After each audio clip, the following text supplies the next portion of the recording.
नमस्कार दोस्तों, हमारा ये आज का वीडियो उन लोगों के लिए है जो H1B पॉलिसी जो नई स्कीम आई है यूएस की, उसके बारे में डिटेल में ये जानना चाहते हो कि उसका भारत की अर्थव्यवस्था पर, भारत के इंजीनियर्स पर, भारत की कंपनियों पर क्या प्रभाव पड़ने वाला है। भारत के साथ साथ अमेरिकन कंपनियों पर क्या प्रभाव पड़ने वाला है। कंपनियों के साथ साथ अमेरिका जो है, जो विश्व शक्ति है, उस पर इन फ्यूचर क्या प्रभाव पड़ने वाला है। उसके साथ साथ भारत के पास क्या अल्टरनेटिव्स उपलब्ध हैं उसको काउंटर करने के लिए। एक बात और, जो ट्रंप ने, जो वहां के राष्ट्रपति ने ये स्कीम लागू की है, क्या उनके पास ये अधिकार है लीगली। तो इस स्कीम के लीगल एस्पेक्ट क्या है, क्या उनके पास एनफ राइट्स हैं इसको एज अ इंडिविजुअल राष्ट्रपति लागू करने के लिए, क्योंकि उन्होंने इसके लिए कोई कानून पास नहीं करवाया है। तो इन सब बातों को जानने के लिए हम इस वीडियो को शुरू करते हैं। अगर वीडियो पसंद आए तो प्लीज लाइक करना। देखिए, H1B वीजा जो अभी तक फ्री होता था, अब अमेरिका का कहना यह है कि जो भी H1B वीजा नए आवेदक जो होंगे उन लोगों को $1,00,000 की फीस देनी होगी। अगर रुपए में बात करें तो लगभग 85,000 रुपए।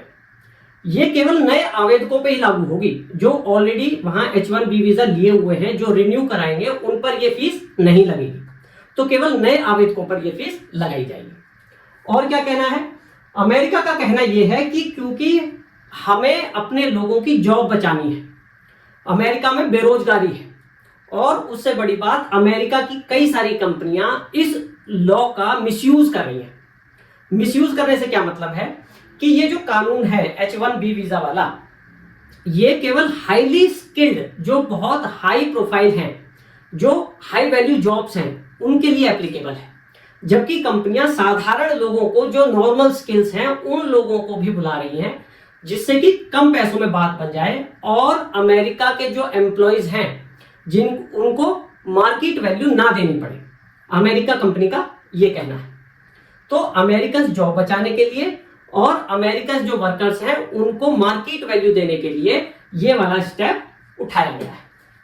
तो अब अगर हम बात करें कि ये H1B वीजा है क्या, देखिए, ये एक नॉन इमिग्रेंट वर्क वीजा है।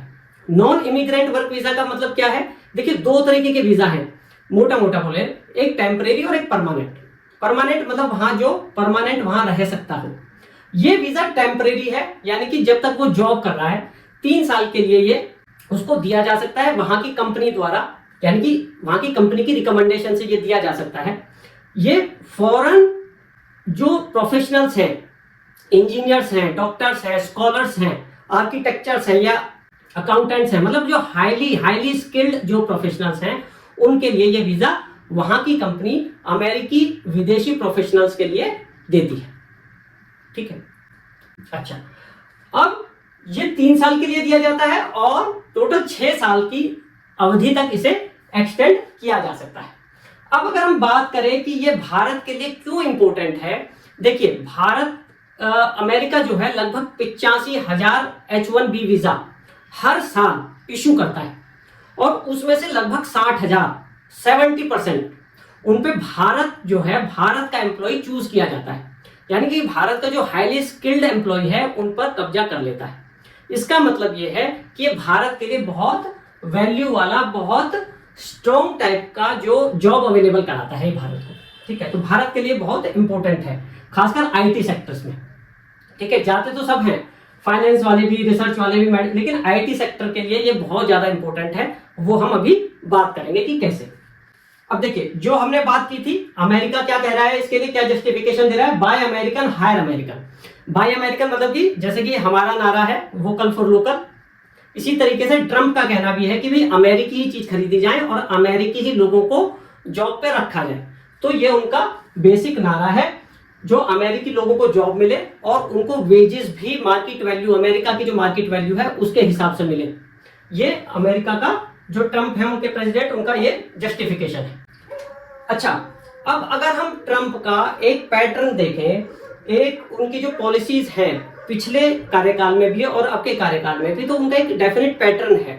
अगर हम उस पे ध्यान दें तो पिछले जो कार्यकाल में उन्होंने भारत को 2019 में, ठीक है, एक सिस्टम होता था GSP programme, generalised system of preferences. उसके अंडर क्या होता था, 2019 तक भारत के जो लगभग 2000 प्रोडक्ट्स थे उन पर टैरिफ नहीं लगता था, कोई ड्यूटी नहीं लगती थी, यानी कि लगभग $6 बिलियन इतने गुड्स पे, इतनी वैल्यू के गुड्स पे कोई टैक्स नहीं लगता था। तो ट्रंप ने उस समय 2019 में भारत को जीएसपी प्रोग्राम से बाहर कर दिया था। उसके बाद भारत के उन आइटम्स पे टैरिफ लगना शुरू हुआ था। तो ये थी पहले कार्यकाल की बात। अब अगर इस कार्यकाल की बात करें तो अभी थोड़े दिन पहले ही भारत के गुड्स पे उन्होंने 25% टैरिफ लगाया पहले, और फिर 50% तक उसे लेके गए, है ना। यानी कि भारत के विरुद्ध उनका थोड़ा सा सिस्टम चल रहा है। और अब अगर बात करें, अभी तक जो टैरिफ थे वो गुड्स पे थे, फिजिकल चीजों पे थे, और अब की बार ये सर्विसेज पे भी कर दिए। ये जो एक तरीके से टैरिफ है ये, है ना, जो भारत की जो सर्विसेज हैं उनको महंगा करने की कोशिश की गई है, जैसे पहले गुड्स को की गई थी। और इससे भारत को कितना फर्क पड़ने वाला है, $150 बिलियन की सर्विसेज पे इसका इफेक्ट पड़ने वाला है। सर्विसेज पे इफेक्ट किस तरीके से पड़ेगा भारत पे, उसकी हम अभी बात करेंगे। अब देखिए, पहले हम बात कर लेते हैं कि इसके ये जो कानून नहीं कहेंगे, ये जो पॉलिसी आई है इसके लीगल एस्पेक्ट क्या है, यानी कि अगर इसे कानूनी रूप से देखा जाए तो क्या ट्रंप को ये राइट है इस तरीके की पॉलिसी खुद से इंप्लीमेंट करने का। देखिए, ना तो अभी कोई नेशनल सिक्योरिटी की इमरजेंसी है, कोई नेशनल सिक्योरिटी का कोई सवाल है, ना कोई इकोनॉमिक इमरजेंसी है। तो ये इस तरीके से ट्रंप के पास, जो उनके विपक्षी व्यक्ति हैं, उनका कहना है कि ट्रंप के पास इस तरीके के राइट्स नहीं बनते कि वो इतना बड़ा फैसला खुद से ले लें। उनको प्रॉपर कानून लाना चाहिए पार्लियामेंट के अंदर, जिसमें और सब लोग भी इन्वॉल्व होंगे। कहने का मतलब यह है कि इसको लीगली चैलेंज किया जा सकता है और चैलेंज किया जाएगा। अब अगर हम पास्ट की बात करें तो 2020 के अंदर, यानी कि पिछले कार्यकाल के अंदर, जब कोविड का समय था 2020 में, उन्होंने H1B वीजा पे बैन लगाया था। क्या कह के कि अभी हमारे युवाओं के पास ही जॉब नहीं है, लोकल जॉब नहीं है, और आप बाहर से बुला रहे हैं, कंपनियों से बोल रहे थे कि आप बाहर से नहीं बुलाएं, इसलिए इन्होंने बैन किया था। और तब जो है अमेरिकन कंपनीज कोर्ट गई थी, और वहां से कोर्ट ने काफी सारी कंपनियों को एग्जेम्प्ट कर दिया था उस बैन से, ये कह के कि आप विदेशी लोगों को, फॉरेनर्स को बुला सकते हैं स्किल्स के हिसाब से। तो वहां पे इनको थोड़ा सा पीछे हटना पड़ा था।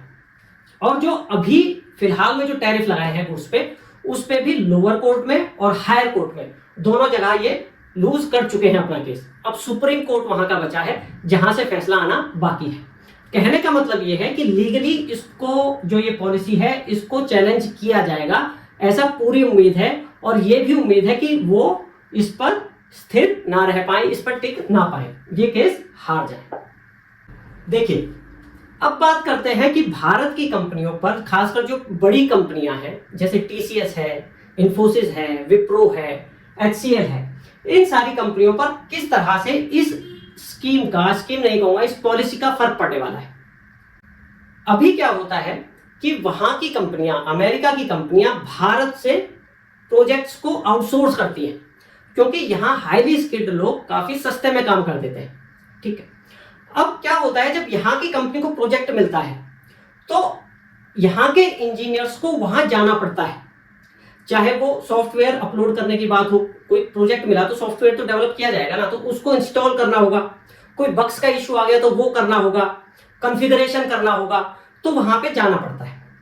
तो जब भी जाएंगे तो वो H1B वीजा के थ्रू ही जाएंगे, जब भी हम टेक्निकल काम करने जाते हैं। देखिए, अगर कोई नॉर्मल वैसे क्लाइंट के साथ मीटिंग है, ठीक है, वहां वैसे मीटिंग करनी है, लोगों से मिलना है ना, तो नॉर्मल वीजा पे बात बन जाएगी। लेकिन जब भी टेक्निकल काम करने जाना होगा तो H1B वीजा की जरूरत होगी। अब जब H1B वीजा की जरूरत होगी तो 85 लाख रुपए फीस देनी पड़ेगी। इसका मतलब क्या हुआ कि जो प्रोजेक्ट का जो कॉस्ट है वो बहुत ज्यादा बढ़ जाएगा। तो वहां की कंपनियों को थोड़ा सा लगेगा कि क्यों ना वहीं की कंपनियों से काम करा लिया जाए, अगर पॉसिबल हो पाए तो। कुल मिला के जो प्रोजेक्ट की कॉस्ट है वो बढ़ जाएगी। इससे जो प्रॉफिट है कंपनी का उस पर फर्क पड़ेगा, प्रोजेक्ट मिलने में भी थोड़ी सी दिक्कत आएगी। ये हो गई बड़ी कंपनियों की बात। अब बात करते हैं छोटी कंपनियों की। देखिए, छोटे जो प्रोजेक्ट होते हैं जिनकी कॉस्ट ही 1 करोड़ रुपए, 1.5 करोड़ रुपए, 2 करोड़ रुपए होगी, वो 85 लाख रुपए अफोर्ड ही नहीं कर सकता। जो कंपनी 2 करोड़ का ऑर्डर दे रही है वो 85 लाख रुपए और उसमें ऐड नहीं कर सकती। तो जो छोटी कंपनियां हैं उनको बहुत ज्यादा दिक्कत आने वाली है। बड़ी कंपनियां मतलब बड़े प्रोजेक्ट, वहां पे वो कॉस्ट फिर भी एडजस्ट हो सकती है, लेकिन छोटी कंपनियों में उस कॉस्ट का एडजस्ट होना बहुत मुश्किल है। तो छोटी कंपनियों को बहुत ज्यादा दिक्कत आने वाली है। अच्छा, अब ये हो गई भारत की कंपनियों की बात। अगर भारत के अलावा अगर हम अमेरिकी कंपनियों की बात करें तो उन पे क्या फर्क पड़ेगा? देखिए, जब वो भारत कंपनियों को जो प्रोजेक्ट मिलेगा वो उसका जो कॉस्ट है, जो वीजा वाला जो कॉस्ट है, ऐसा तो है नहीं कि वो अपने घरों से देंगे, तो वो उस कॉस्ट को उस प्रोजेक्ट की कॉस्ट में ही ऐड करेंगे। यानी कि अल्टीमेटली जो बर्डन आने वाला है वो अमेरिकन कंपनियों पे आने वाला है। जो प्राइस लिया जाएगा वो तो क्लाइंट से ही लिया जाएगा ना, जो खरीदने वाला है। तो अमेरिकी जो कंपनी है उनको वो सारे प्रोजेक्ट्स महंगे पड़ने वाले हैं, उनकी कॉस्ट बढ़ने वाली है। ये हो गई अमेरिकी कंपनियों की बात, ठीक है। अब अगर हम इंडिविजुअल व्यक्ति की बात करें, जो भारत का इंजीनियर है, उस पर क्या फर्क पड़ने वाला है? अभी तक क्या होता था कि जैसे कोई व्यक्ति, कोई इंजीनियर वहां पे गया, ठीक है, अब अगर वो 1 साल से वहां पे है, प्रोजेक्ट 1 साल 2 साल और चलना है, ठीक है, तो अभी जो है उसकी फैमिली को एक डिपेंडेंट वीजा के हिसाब से, एक डिपेंडेंट वीजा भी होता है, उसके बेस पे वहां भेजा जा सकता है उसके पास, यानी कि फैमिली एक साथ रह सके। अब लेकिन वो जो कैटेगरी है, अगर नया वीजा इशू करवाना होगा तो वो H1B वीजा के अंदर आएगा। अब कंपनी तो 85 लाख रुपए खर्च कर नहीं सकती फैमिली के एक मेंबर को भेजने के लिए, तो यहां पे इशू आएगा फैमिली के रियूनियन में।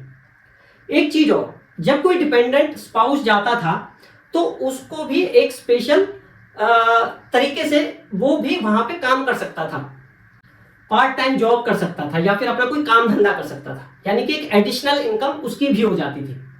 तो अब वो सब रुक जाएगा, ठीक है। तो वो जो H1B वीजा है उसको कम प्रेफरेंस दिया जाएगा किसी फैमिली मेंबर को जाने के लिए, तो वहां पे फैमिलीज को ये इशू आने वाले हैं। ये हो गई कंपनी की बात, इंडिविजुअल व्यक्ति की बात। अब हम बात करते हैं अमेरिका की। अमेरिका पे इस पॉलिसी का क्या फर्क पड़ने वाला है? देखिए, अभी अमेरिका जो है वो सुपर शक्ति क्यों माना जाता है, वो टॉप पर क्यों कंसीडर किया जाता है? क्योंकि उसकी जो टेक्नोलॉजी है वो सच में टॉप पर है। वो टॉप पे क्यों है? क्योंकि वहां जो दुनिया भर का, पूरे वर्ल्ड का जो हाईली रिफाइंड जो स्किल है वो वहां पे है, यानी कि जो हाईली स्किल्ड प्रोफेशनल हैं वो अमेरिका जाते हैं, क्योंकि वहां हाई वैल्यू जॉब्स अवेलेबल है। यानी कि भारत का, चीन का या किसी और देश का जो बिल्कुल रिफाइंड टैलेंट है ना वो वहां पे है। इस वजह से वहां की जो टेक्नोलॉजी है वो टॉप पर है। अब जो वो टैलेंट है वो अमेरिका में ना जाके इधर उधर डिस्ट्रीब्यूट हो जाएगा, स्प्रेड हो जाएगा। कोई ऑस्ट्रेलिया चला जाएगा, कोई यूरोप चला जाएगा, कोई मिडिल ईस्ट के और देशों में चला जाएगा। यानी कि वहां जो अभी सारा टैलेंट इकट्ठा होता था यूएस में, अब वो यूएस ना जाके इधर उधर बिखर जाएगा। तो जो उसकी टेक्नोलॉजी है जो वो टॉप पे है, वो अल्टीमेटली अभी बेशक पता ना पड़े, लेकिन 10 साल, 15 साल, 20 साल में वो ऑटोमेटिकली नीचे आ जाएगी उसकी टेक्नोलॉजी। ये अमेरिका को ध्यान रखने वाली बात है जो अभी उसे नहीं लग रहा है, ठीक है। तो कहने का मतलब यह है कि अमेरिका की टेक्नोलॉजी नीचे आएगी। एक चीज और, अमेरिका जो है बहुत बड़ा अमाउंट R&D पर खर्च करता है, इसीलिए वो टॉप पर है। जो अमेरिकन कंपनीज हैं वो एक बार को फिर भी अफोर्ड कर सकती हैं, लेकिन जो यूनिवर्सिटीज हैं, आप देखते होंगे अमेरिका की जो कंपनीज हैं या अमेरिका की जो इंस्टीट्यूट्स हैं, वहां की जो यूनिवर्सिटीज हैं, कोई ना कोई उनका रिसर्च पेपर मार्केट में आता रहता है कि भाई ये रिसर्च हुई है, इसमें ये पाया गया है। तो जो यूनिवर्सिटीज हैं अमेरिका की, वो अफोर्ड नहीं कर सकती इतनी फीस, तो जो वो स्कॉलर्स बुलाते हैं बाहर से, उनका वहां आना बहुत मुश्किल हो जाएगा, बहुत कम हो जाएगा। तो वो जो रिसर्चेज हैं उस पर बहुत भारी कमी आने वाली है इन फ्यूचर्स। रिसर्चेज पे कमी आएंगी तो टेक्नोलॉजी ऑटोमेटिकली यूएस की नीचे आ जाएगी। तो आप ये देखोगे कि आने वाले 15-20 सालों में अमेरिका जो टॉप पर है उसके बहुत सारे कॉम्पिटिटर्स खड़े होने वाले हैं और वो उस पोजीशन को लूज कर सकता है। अब हम बात करते हैं कि भारत के पास क्या ऑप्शंस अवेलेबल हैं इस पॉलिसी को काउंटर करने के लिए। पहली पॉलिसी है, जैसे कि चाइना करता है, रेसिप्रोकल मेजर्स, यानी कि जैसा तुम करोगे वैसा ही हम करेंगे। जिस तरीके से अमेरिका ने चीन पर टैरिफ लगाने की बात कही थी, अमेरिका ने भी बिल्कुल उसी रेसिप्रोकल वे में उल्टा करके उस पर कर दिया। तो एक तरीका तो ये है। ये कैसे किया जाएगा? जैसे कि अगर भारत के इंजीनियर्स वहां जाते हैं तो वहां के प्रोफेशनल्स भी यहां आते हैं। जैसे वो फीस लगा रहे हैं ऐसे ही वर्क परमिट फीस भारत भी लगा दे उन पर। एक तरीका ये है। अब हम ये देखते हैं कि जो अमेरिका कंपनी है वो भारत से पैसे कमाती कैसे है। देखिए, एक तरीका है उनका पैसे कमाने का क्लाउड सर्विस के थ्रू। क्लाउड सर्विस क्या होती है? जैसे भारत की जो कंपनियां हैं, खासकर जो छोटी कंपनियां हैं, मिडिल साइज की कंपनियां हैं, उनका अपना सर्वर नहीं होता, तो वो अपने डेटा को सेव करने के लिए अमेरिकन कंपनी से सर्वर के जो स्पेस है वो खरीदती है और हर साल उसकी फीस देती है। अगर भारत ये बोले, भारत की सरकार ये बोले कि ये डेटा, अभी क्या होता है कि वो डेटा अमेरिका में जो सर्वर्स है वहां पे सेव होता है, वहां पे स्टोर होता है। अगर भारत ये कहे कि आपको डेटा बाहर ले जाने की इजाजत नहीं है, आपको भारत में ही वो डेटा सेव करना होगा, यानी सर्वर्स भारत में लगाने होंगे, तो उनकी कॉस्ट बढ़ जाएगी अमेरिकी कंपनियों की, उस पर दबाव आएगा, उसका प्रॉफिट कम हो जाएगा। तो जैसे भारत की कंपनियों का प्रॉफिट कम होगा, ऐसे ही अमेरिकन कंपनियों का प्रॉफिट कम होगा। प्रॉफिट कम होगा तो वो अपनी सरकार पर दबाव डालेंगे कि आपकी इस पॉलिसी की वजह से हमें नुकसान हो गया है। दूसरी अगर बात करें तो अमेरिकन कंपनियां जैसे गूगल है, माइक्रोसॉफ्ट है या अमेजॉन है, तो ये कैसे पैसे कमाते हैं? ये कमाते हैं, या यूट्यूब है, ये पैसे कमाते हैं एड के थ्रू, यानी कि भारत की कंपनियों के एड अपने प्लेटफॉर्म पे दिखाते हैं और कंपनियों से, भारत की कंपनियों से पैसा लेते हैं, यानी डिजिटल एड के थ्रू वो पैसा कमाते हैं। अब अगर उस पर टैक्स लगा दिया जाए, अच्छा जितना अब लगाया जा रहा होगा उसे बढ़ा दिया जाए, कुल मिला के अमेरिकन कंपनियों पे दबाव डाला जाए, उनका प्रॉफिट कम हो जाए, तो वो अपनी सरकार पे दबाव डाल सकते हैं। तो एक तो हो गई ये वाली स्कीम। इसमें थोड़ा सा उल्टा भी हो जाता है कभी कभी, तो ये भारत को उस हिसाब से देखना पड़ेगा कि ये कितना फिजिबल हो पाता है। दूसरा तरीका ये है कि भारत जो है एनआरआई से, जो अमेरिका में भारत का डायस्पोरा है, उन लोगों से बात करें, उनके कोऑर्डिनेशन में आए, क्योंकि वो एक इन्फ्लुएंशियल जो ग्रुप है, उनका व्हाइट हाउस में काफी दखल है, वहां की पॉलिसीज में आजकल काफी दखल है। अगर उनको विश्वास में लेके बात की जाए तो वो भी डायरेक्टली इनडायरेक्टली अमेरिकन सरकार पे दबाव डाल सकते हैं, उनसे बातचीत कर सकते हैं। और क्या कर सकते हैं? और जो डिप्लोमेटिकली प्रेशर डाल सकते हैं, जैसे अब भारत और यूएस की मीटिंग होने वाली है ट्रेड के ऊपर, जो 50% जो ट्रेड पे जो टैरिफ लगाया था उस पर बातचीत होने वाली है। तो उसमें अगर इस मुद्दे को भी उठाया जाए कि भाई आपको भी लॉस होगा इससे, जो आप भारत की सर्विसेज पे जो ये एक्स्ट्रा जो बर्डन डालने वाले हैं, इससे अमेरिका की कंपनियों को, अमेरिका को एज ए नेशन भी लॉस होने वाला है, तो इस बात को भारत उठाएगा ही। तो देखते हैं और क्या कर सकते हैं। एक, जैसे भारत ने अभी जो गुड्स पे जो टैरिफ लगा, तो भारत ने अल्टरनेटिव मार्केट ढूंढनी शुरू कर दी। तो इस तरीके से अमेरिका पे बहुत ज्यादा ट्रस्ट ना करके अगर वो ये कंटिन्यू करे या हटा भी दे, तो फ्यूचर के लिए भारत को वो जो सर्विसेज हैं उसको डाइवर्सिफाई करना चाहिए उस मार्केट को, जिससे कि ये पॉलिसी, जिससे कि ये स्कीम बार बार भारत को परेशान ना करे। तो इसकी अल्टरनेटिव मार्केट अवेलेबल हो सकती है, जैसे कि ऑस्ट्रेलिया है, कनाडा है, यूरोपियन कंट्रीज हैं या मिडिल ईस्ट है। तो इस तरीके से भारत को अब अपने क्लाइंट्स को डाइवर्सिफाई करना चाहिए। और क्या कर सकते हैं? इससे भी बड़ी बात, देखिए जब तक किसी भी कंट्री पे डिपेंड रहेंगे, तो आज अमेरिका ने ये पॉलिसी लाई है, कल को अगर हम ऑस्ट्रेलिया पे डिपेंड हो जाते हैं तो वो भी इस तरीके की पॉलिसी ला सकते हैं। तो क्या करना चाहिए भारत को? भारत को अपने यहाँ पे हाई वैल्यू जॉब्स क्रिएट करनी चाहिए। हाई वैल्यू जॉब्स यानी कि जहां पे हाईली स्किल्ड प्रोफेशन की, हाईली जो स्किल्स की जरूरत पड़ती है, इस तरीके की जॉब्स, जैसे कि आर्टिफिशियल इंटेलिजेंस में, सेमीकंडक्टर फील्ड में, डिफेंस टेक्नोलॉजी या फिर स्टार्टअप पे, ये भारी मात्रा में, बड़ी मात्रा में यहाँ पे R&D पे, इन फील्ड्स में भारत की सरकार निवेश करे।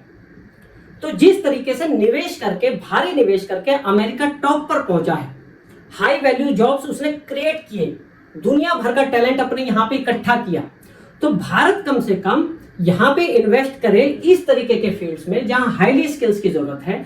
तो बाहर का टैलेंट ना भी आए तो कम से कम अपने भारत का टैलेंट भारत में ही अपना काम धंधा कर सके, जॉब्स ढूंढ सके, यानी कि उसे अमेरिका जाना ही ना पड़े, जाए तो कम लोग जाए। तो एक समय ऐसा आएगा, जैसे आज अमेरिका टॉप पे है और भारत तीसरे, चौथे, पांचवें स्थान पर है, तो 15 साल में, 20 साल में भारत भी टॉप की पोजीशन में आने के काबिल हो जाएगा। तो सॉल्यूशंस वो सारे हैं, लेकिन अल्टीमेट जो सॉल्यूशन है, जो भारत की डिपेंडेंस बिल्कुल खत्म कर देगा, जैसे हमारा वोकल फॉर लोकल है, उसी तर्ज पे इस चीज को आगे बढ़ाया जाए, R&D पे पैसे खर्च किए जाए, हाई निवेश लाया जाए इन फील्ड्स के अंदर जहां हाईली स्किल्स की जरूरत है, तो हमें इस तरीके की प्रॉब्लम्स इन फ्यूचर ना देखने पड़े। तो ये थी हमारी वीडियो। अगर आपको पसंद आई हो तो प्लीज लाइक करना। अगली बार फिर किसी और इंपॉर्टेंट टॉपिक के साथ आपके सामने हाजिर होंगे। Thank you.